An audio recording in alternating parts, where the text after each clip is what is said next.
All right, everybody, thank you for checking out the Scho-Zone. I'm your host, Ryan Schofield, again, coming at you from my hotel room here at the Congress Plaza Hotel in downtown Chicago. It is Tuesday morning, June 25th. I'm just getting ready to start hitting the road to Milwaukee, and I'm just going to recap the second part of the trip in Chicago yesterday. We had episode 1 up there, also posted a couple shorts. Gained a couple subscribers yesterday. Thank you to everybody who's reached out, or thank you to everybody who joined along. Let's spread this up there. We're slowly building this thing up. We're closing in on 50. It's not much, but we started at 0, up to 49 right now, so let's keep it going. Anyways, just a couple little quick notes about, the travels of Chicago. First off, I just want to point out I'm wearing my Carlin Was Right shirt. It's very important that I wear it on this trip. And if you see I'm going to keep adjusting the camera here because I have a very, very makeshift setup right now. I did not bring my laptop. Anyways, wearing my Carlin Was Right shirt. Very important that I wear that when I'm going to Milwaukee. Why, you ask? That is actually the city where George Carlin was arrested for his 7 dirty words, or 7 words you can't say on television bits. And an interesting backstory on that one.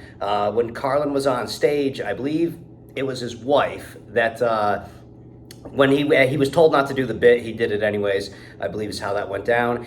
His wife knew that the cops were going to be on one side of the stage. She went out there because she knew that George had cocaine on him and told him, hey, just throwing this out there, exit stage left, cops are waiting for you stage right.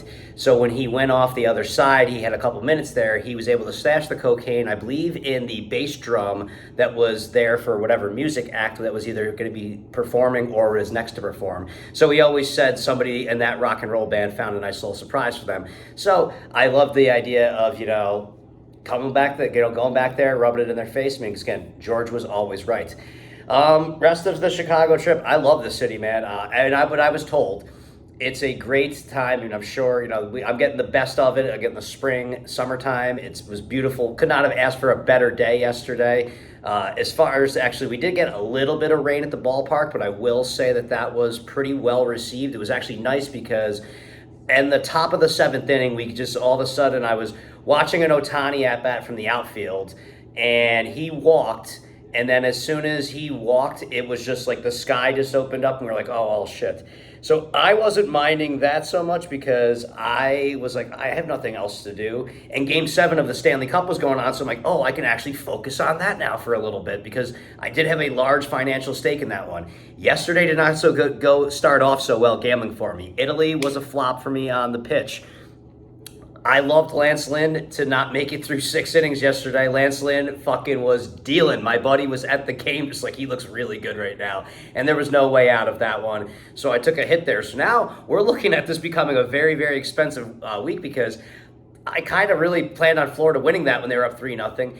Thankfully, they win. Then a savvy in-game wager on the Dodgers. That wins. I faded Garrett Crochet. I don't know what the hell was going on.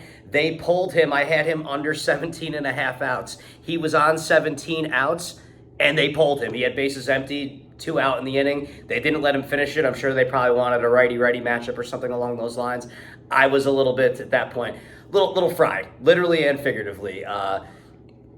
Like I said in the video I posted yesterday, I started yesterday at 2 o'clock in the morning in Albany, New York, basically, and I found myself in Chicago. So after I posted yesterday, I hung out in the room for a little bit, and then I burned a doob in the park, and then I started making my way towards the ballpark. And the way I looked at it, first I was looking at Ubers, and at one point Ubers weren't that expensive, but I was going to be at the game super early. So what I did was I was like, all right, I'll just start walking because there's the whole concern is around the stadium was going to be the dicey area, which it kind of was. So I was like, I'll just keep walking down this one street because it's nice, and I'll just keep walking. There's a bus route, and then there's Uber, and I'll just keep going until I'm like, either think I'm not going to get to the game on time, or until I get to an area that, I don't think is all right, or the bus just naturally happens to be where I'm stopping. I got about 2.5 miles. I was actually pretty far down the way. I was not too far from the stadium, actually. I think I only went it was only 6 blocks away at that point. Was going, everything was great. And then I got to this first section that I knew was where I didn't want to be. I basically was kind of saying once you see graffiti and/or graffiti not meaning too much, that could be anywhere. But once you start seeing overgrown grass, that's when you're like, ooh, okay, that could be something there.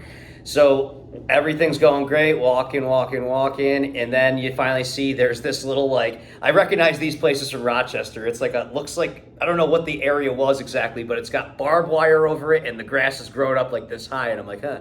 And there's definitely all kinds of tagging going on in there. Then I noticed somebody else that seemed like more of a regular to the area. I looked down about a street and I was like, that looks like a project to me. I see a lot of people hanging out on the block there. That might be the line that goes too far there. I noticed that another gentleman, who I'll just say looked a little bit more like the rest of the people that were there. He was dressed like me though, in the sense that, he seemed like, anyways, you can deduce from that what you will. He stopped at this one bus stop that was the block before where I said that might not be a good idea to go. So I was like, you know what? I'll hang out here too. I went to go for an Uber. We saw the bus, got the bus there. Bus into the stadium, that was totally okay.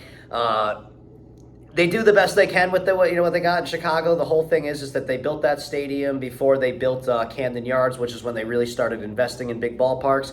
They've done the best they can with it. I mean, it's got a nice little feel to it, but it's kind of a tight quarters. People are upset that, which actually does make it a little bit better, I guess, or at least more accessible for the people that do pay more money, is that the 500 level, the cheap seats, they have no access to the rest of the stadium. But when there was the rain delay and people were trying to get out of there, or we were just kind of all struggling in the corridor, holy shit, that was like, I felt like it was a Who concert where fucking the guy got trampled to death because it was fucking roasting in there. And that's when I realized, a lot of big motherfuckers in this country, especially in Chicago. Ballpark food experience, I'm going to give that to the fucking ballpark. I'm going to say that might have been the top one, just because of the variety of stuff you could get and the price points where, you want to try a bunch of different things, but you don't feel like breaking the bank like crazy. But they had a bunch of, I would say, $10 and under items there. Like I had a good Italian ice, the Mexican corn, which was good because after eating the deep dish pizza, I was like really, if you watched yesterday, I was really not feeling it.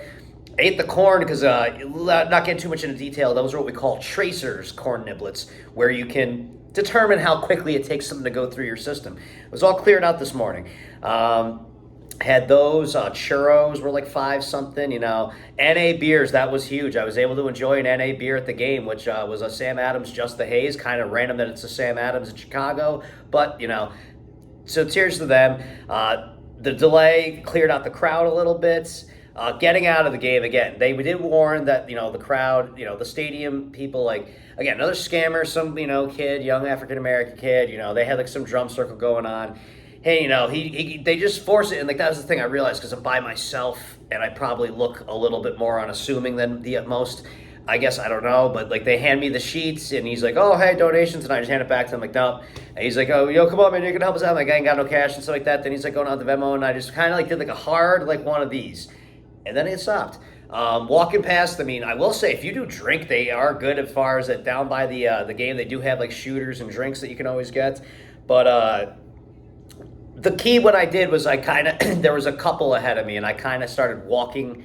I don't know if they noticed this, but I kind of started walking with them like I was the third wheel. I don't know if they noticed, like I said, but that just kind of I thought was a good strategy. Then took the subway back, and then that's where we had the one dicey spot of the day. I did break away from the group. It was a little bit later, at this point, and I am fucking so exhausted at this point. I will just say I was sitting at the end of the game. I waited because I had Otani to, if he got a hit, I'm going to cash something. If he needed the 2 bases, and then Will Smith. I can say that I was watching the end of the Game 7 on my phone. I want to say bottom of the 8th inning of that game. I looked like I was going to fall asleep. I was so tired that when I was sneaking hits off my vape pen, which I must say that the Illinois, the vapes, they're pretty solid. I was so tired I forgot to hold it in, and I just blew it out a cloud, but then no one said anything to me. But I will say that that stadium did not see, I think I was the only one I saw doing that. Like when I was at Shea Stadium, or City Field, people were just walking around openly ripping fucking vapes. Only person I saw doing that, but so be it. Still was a good way to spend the game. I definitely had a nice little buzz going throughout it. But yeah, so I part from the group for a second because I saw a place that had milkshakes, and I was like, oh, that would just be so good. And I'm just like, so exhausted. I walked about like 14 some odd miles yesterday, been up all day in the sun, ginger, and the milkshake place was closed, so I stopped at a pizza place and I grabbed a piece of cheesecake because I was just like, whatever. And every gluttonous occasion with a slice of cheesecake. I'm walking and I walked away from the crowd for a little bit, went one direction. So now I'm walking back to the hotel, and I'm only like a half mile away, but I'm by myself, and I think it would be a decent part of town. There was a guy that I'll just say just fits the look of somebody that you probably wouldn't want to encounter late at night. He wasn't wearing a shirt, pants sagging, muscular. But what happened is that there's random spots in Chicago where there'll just be scaffolding on the road. So I'm walking, and I walk at a pretty good clip, and I'm walking towards him. He's walking towards me, and then he's under the scaffolding. He gets to the end towards me, and then he kind of gives me a little glance, and then he turns around, but he starts walking really slowly. And as I was walking past him, or getting near him, I could have swore I saw something reaching. I saw his hand reaching down to his left. And the whole time I'm doing this, I don't break stride or like that. I'm just kind of thinking on the fly. I'm like, I don't want to be, I don't want to be a bitch. I don't want to run away from him. That's just kind of how I am. This is kind of how I almost view my relationship life, is that when I see trouble, I walk towards it to see if I can get through it. So I don't really break stride. I'm walking, keeping my pace, don't break it all. When I was walking past him, I was thinking, because I saw him reaching there, and I'm like, all I got is a piece of fucking cheesecake and a couple bucks on me. I'm like, so, what's going to happen here? So I was like, is this really about to go down? And as I walked past, he did give me a hard turn and walked right past. And I thought I heard him mumble something, but I just kept going. Got back to my hotel, and I lived to tell the story today. So I'm getting ready to check out. I'm gonna head on the train to Milwaukee. I just went there, found a Trader Joe's nearby here, which is nice because I really need to get a salad or something and just finish the damage from yesterday, get the nice little clear out going. And, I don't think you can find salads in Milwaukee. I'm not sure if that's a thing. I doubt I'm going to find any NA beers, but let's keep the trip rolling and get the shorts going. And thank you for tuning in and following. And if you want to tell a friend to like and subscribe, let's keep it going.